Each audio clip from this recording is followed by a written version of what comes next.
एटा उचित नुह police एभलिया interfere करा उचित नुह जेहेतु गोटे रेप केस एटा सारा इंडिया हलचल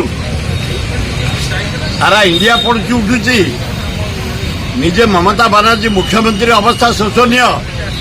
से जगह पैसा दे पुलिस कंप्रोमाइज करने चेष्टा कर समाधान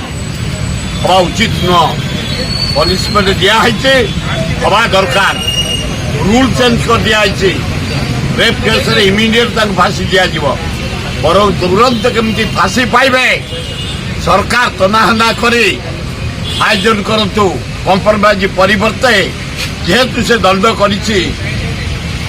भूल कर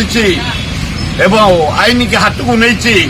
तुरंत तार विचार कर फांसी दबा दरकार वेस्ट बेंगल विधानसभा पास कर अपराजिता बिल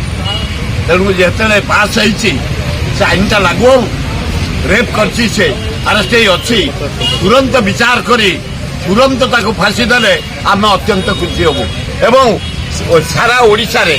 सारा भारत वर्ष प्रतिदिन रेप प्रतिदिन चारिआडे मर्डर रेप मर्डर जोटा होची जदि वेस्ट बेंगल फांसी हो इंडिया बंद हो ओडिशा बंद हो समस्त भयभीत हो जदि रेप करूँ आम फांसी पाइबू ताले आईन टा कड़ा हो खूब करिया दरकार ये लोक को फांसी दबा दरकार।